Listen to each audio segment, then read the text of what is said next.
Well, on the Andy Griffith Show, I get paid, compared to what people get paid. The first time that I really kind of came to grips with the fact that I was in a high-paying profession. Shows last a few years, and movies are over once they air, but in the same time, Americans let a select few earn a place in their hearts for a lifetime.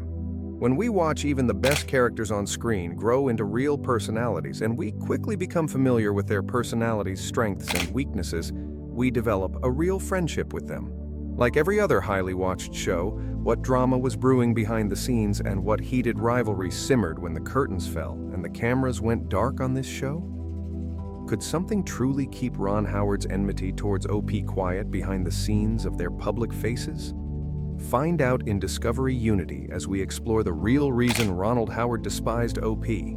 The stars did align for once, with viewers of The Andy Griffith Show being treated to a wide range of guest stars. The Andy Griffith Show was an American sitcom television series starring Andy Griffith and Do Not. The show first premiered on CBS on October 3, 1960, and lasted for 8 seasons before ending on April 1, 1968. The first 159 episodes of the show aired in black and white, while the last 90 aired in color. Throughout the show's run, it never ranked worse than 7th in the seasonal Nielsen ratings and occupied the #1 spot when the series ended. The Andy Griffith Show is based in the fictitious Mayberry, North Carolina, a quiet little country town. The show is named after its star, Andy Griffith, as he plays Sheriff Andy Taylor, whose simple, straightforward, common-sense attitude to life and law enforcement never fails to uphold the petty criminals who make trouble in his jurisdiction.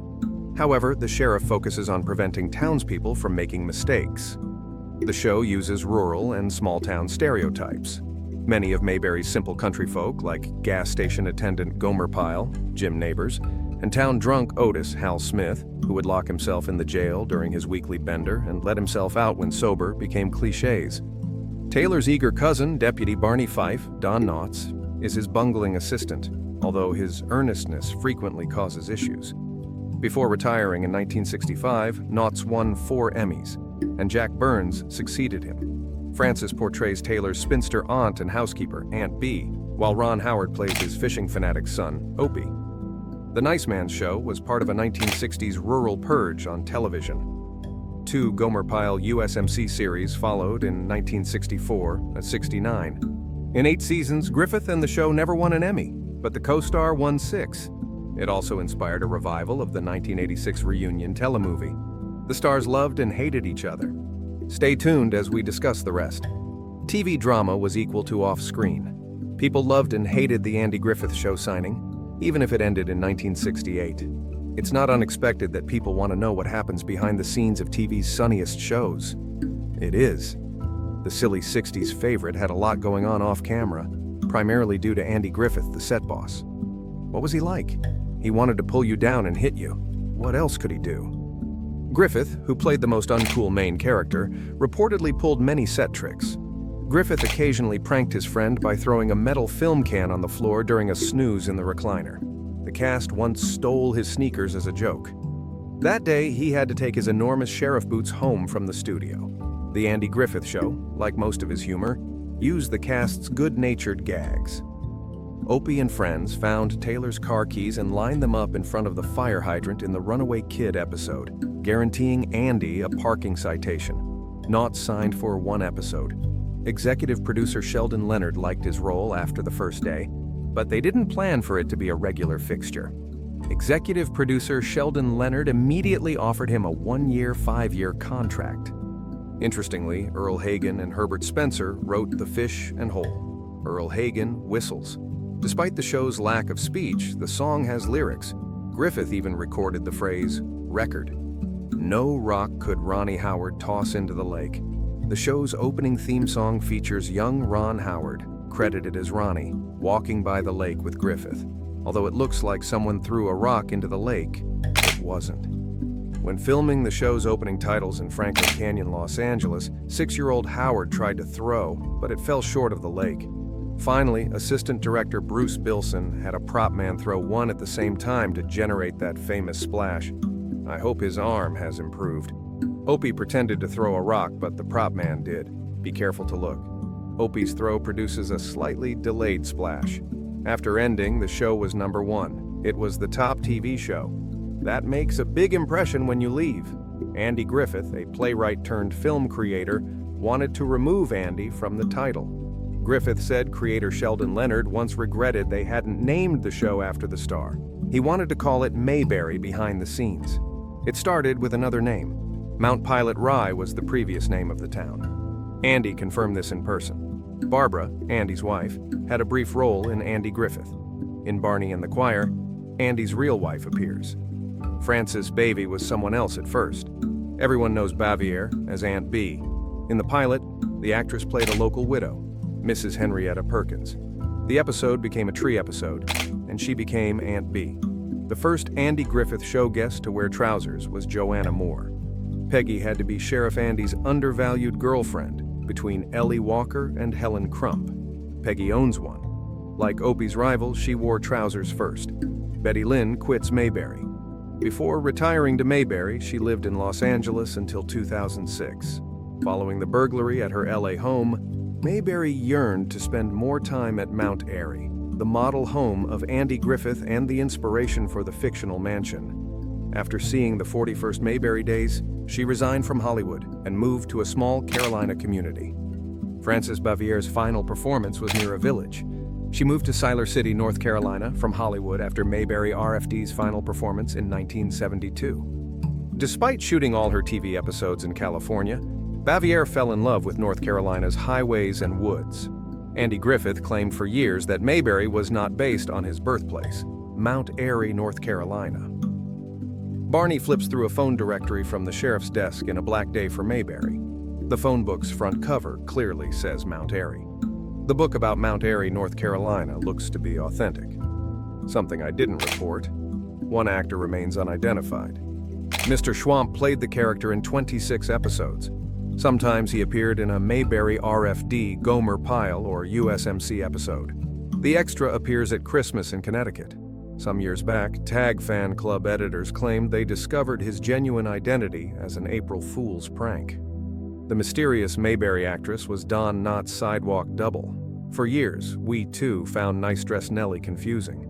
Many considered Nice Dress Nellie to be the highlight of the Andy Griffith Show. In the first season, Andy called his crime-fighting partner Cousin Barney. After the first season, he quits doing that. He never calls them family again. Griffith's real name was Ange, which was Andy's show moniker.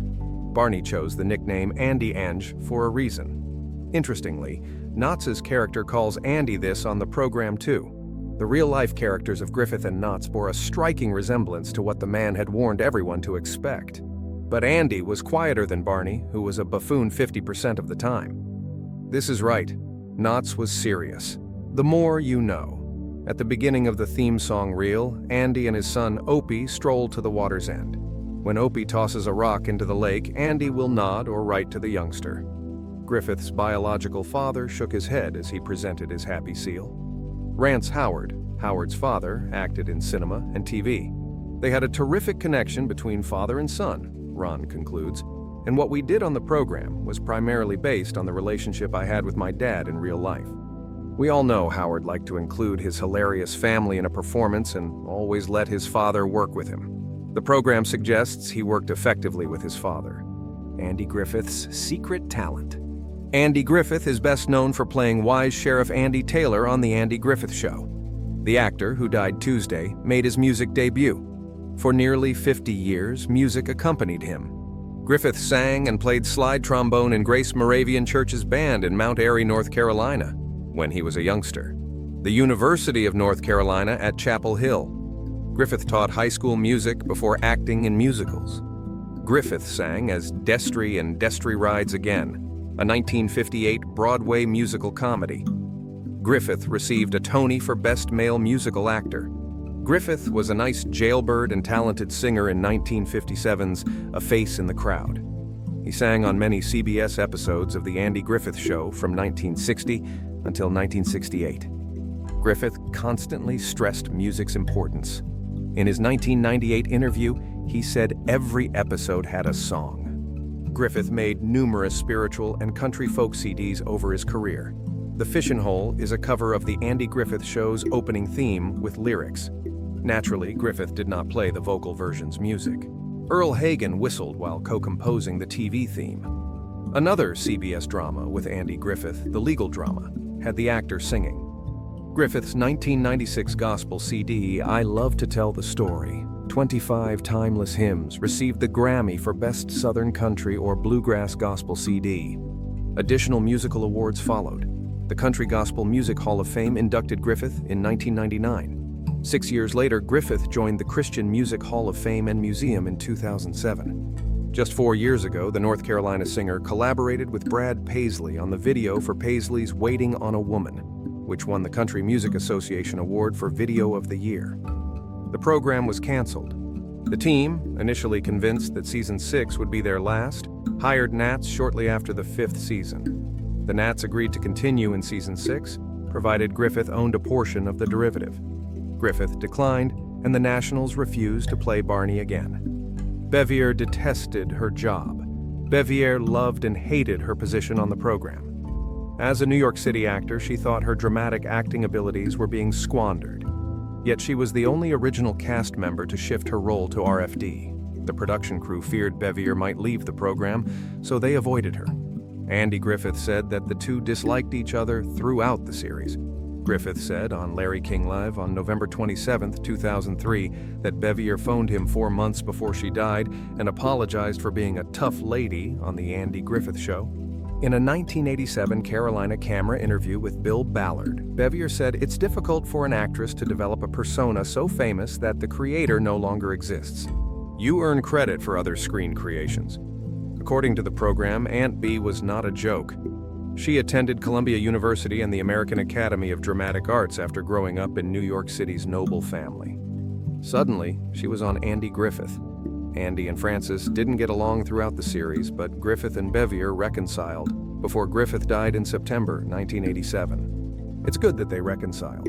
She won an Emmy for Outstanding Supporting Comedy Actress in 1967 after 10 years as the character.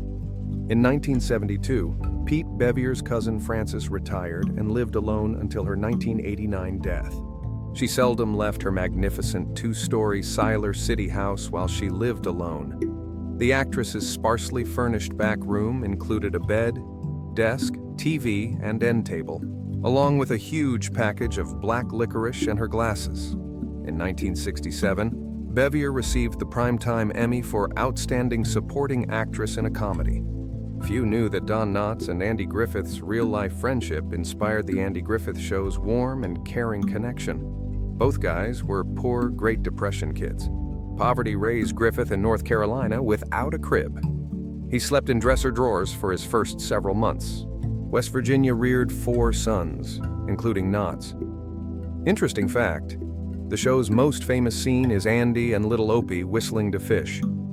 Franklin Canyon Park Pond, an 84-acre refuge in the eastern Santa Monica Mountains, served as the location for the picture.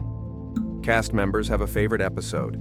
Andy Griffith's favorite episode was Season 3's Barney's First Vehicle, in which Barney spends his life savings on a vintage vehicle that doesn't run. His dad authored The Ball Game, Season 3, Episode 23, which his son loved. This was Episode 2 of 5 that Rance Howard wrote and appeared in. The episode was Don Knotts' favorite. In 8 seasons, from 1960 to 1968, Andy Griffith shot 249 episodes. They swapped pickles. Aunt Bee produces a massive batch of horrible pickles that Barney calls kerosene cucumbers. After a humorous turn of events, Andy and Barney must eat 8 quarts of the horrible pickles. The episode is full of laughs, and the guys are clearly having fun while shooting it. Because of their chemistry, Andy and Don took on cash for the chemistry producers for 1 year and then 5 years. Griffith said that the second episode, Manhunt, convinced him that Don should be the comedy and he should act straight. That changed everything. The couple was a TV classic. Galaxy cars changed. Andy and Barney's squad vehicle was a Ford Galaxy, which a local Ford dealership gave away for free with each new model. Once back at the showroom, they repainted the old automobile and sold it. Perhaps, if he had considered it, the deer might have earned more selling the automobiles as is. A huge automotive show. Across 8 seasons, the series used 10 Galaxies. There are several copies now. Ford largely sponsored the program. which is why the police vehicles were always Galaxy 500 sedans. Show credits acknowledge Ford Motor Company. For all of its years, the show's only sponsor was General Foods. The Jim Nabors show starred actor Jim Nabors as Gomer Pyle, a beloved Mayberry character. Jim had a spin-off program when Andy Griffith departed. Gomer Pyle, USMC, the Nabors spin-off, saw Gomer join the Marines. Jim made 28 CDs and sang well, Andy's Affair. People believed Andy Griffith and Annetta Corsuit were lovers, despite their appearance as a couple on the show. Although he was married to his first wife, Barbara Yikes, Andy divorced in 1972. Second marriages to Greek actresses Salika Kasuto and Cindy Knight followed. However, Annetta never married or had children. Andy was captured. As part of their numerous pranks, a cast member dressed as a waiter delivered dinner to Andy's hotel room. When he caught Andy and Annetta, they were compromising. The prank went over like a lead balloon. The Andy Griffith program may have spawned another 1960s Hollywood secret connection. It was also common at the time. We never saw Opie's mother. Only once does the series address Opie's mother. In Wedding Bells for Aunt Bee, Andy nostalgically reminds Opie how much he adored the boy's mother. They never mention her name or picture again. In an episode of Danny Thomas, which created Andy Griffith, Andy says she died when Opie was a little baby. Why that name? The name Opie has musical roots. Opie Cates, a band leader, was famous in the 1930s and 1940s. Andy Griffith and Sheldon Leonard, the show's producer, honored Cates because they loved his music. The memories of Ron Howard as Opie Taylor and Richie Cunningham from his joyous days will endure forever. Director Ron Howard. Ron has won several accolades, including the National Medal of Arts. In 2013, the Television Hall of Fame elected him, and he holds 2 Hollywood Walk of Fame stars. We think Opie did well. He married writer Cheryl Alley in 1975. Their 4 children include twin girls and 2 actress daughters. While performing, Annetta Corsuit attended school. Annetta Corsuit portrayed Helen Crump, the girlfriend of Sheriff Andy Taylor, who reportedly dated Andy Griffith in the episode. After majoring in theater at Northwestern, Corsuit left to become an actress. When Andy Griffith filmed, Corsuit was studying at UCLA. Annetta continued acting. Annetta reunited for 2 gigs. 1993's Andy Griffith Show reunion brought 1986 to Mayberry. Annetta appeared in scores of TV episodes, including Gunsmoke, Rich Man, Poor Man, and The Runaways. After her 1995 cancer death, Hollywood buried her. His death was heartbreaking. Andy's recovery from Guillain-Barré syndrome began in 1983. He had a quadruple heart bypass in 2000. His beloved Roanoke Island was his last resting place following a heart attack in 2012. The 1991 Television Hall of Fame induction and Hollywood Walk of Fame star were among Andy Griffith's honors in North Carolina. He's still one of his generation's favorite stars. The Andy Griffith Museum in North Carolina has the world's biggest Andy Griffith memorabilia collection. The Failed Backstory. Watch the first few episodes to discover that Andy and Barney are cousins. The joke was about conventional Southern connections that help individuals get local government positions in small towns. A few allusions in the first season erased that history, and they went on to become childhood friends. Andy Griffith, an angry big guy, fractured his hand while punching a wall in fury during season 2 filming. His hand was heavily bandaged for filming. The show's creators claim that Sheriff Taylor suffered injuries while apprehending criminals. That sounds better than him punching a wall in rage or frustration. Don Knott wore a signature style. Barney Fife often wore a white straw fedora, a salt and pepper coat, and a red bow tie. Little known fact, Don Knotts liked the outfit so much that he wore it in The Ghost with Mr. Chicken, the hesitant astronaut. Mr. Limpet and the fig framing are truly remarkable. Having a trademark lets us know what Knotts has been into for a long time. Chemistry is lacking. Eleanor Donahue departed after 1 season because she didn't like acting alongside Andy Griffith. The actor subsequently said that he struggled to demonstrate love on set. This made their connection seem fake. They departed after 1 season to prevent an implausible romance that wasn't working for the program. Daddy and Son's debut. The Andy Griffith Show premiered in October 1960. The Make Room for Daddy pilot introduced Andy and Opie. Danny Thomas produced both programs. Danny Thomas swiftly assembled the spin-off. which went on to become a legendary TV series with millions of viewers. The concert ended at the right time. I owned half the show. Sheldon Leonard and Danny Thomas came up with Andy's program idea while he was working on a film. He decided to give it a try after completing a crowd face quickly enough for Sargent's. However, this was only possible if he received 50% of the program that would bear his name and reputation. After agreeing, he got half of the show's rights. Reports indicated that Andy Griffith possessed $60 million in wealth at the time of his death. He received bullets via mail. Andy wouldn't trust Barney with a full barrel, so he could only carry one round. Show fans mailed Don Knotts bullets from around the nation, evidently feeling awful for him. On the positive side, he never had to buy ammo for the range. Unfortunately, Barney had several bullets. Dopey Opie. Ron Howard faced harassment for his portrayal of Opie Taylor. Opie, my character, rhymes with Dopey. I'd have to fight. On Andy Griffith, little Opie had to deal with bullies. Luckily, his PA taught him how to stand tall. Opie's development into a decent young Mayberry man at the show's finale filled fans with pride. Despite being on the most popular program, the actor who portrayed Opie wasn't well known as a youngster.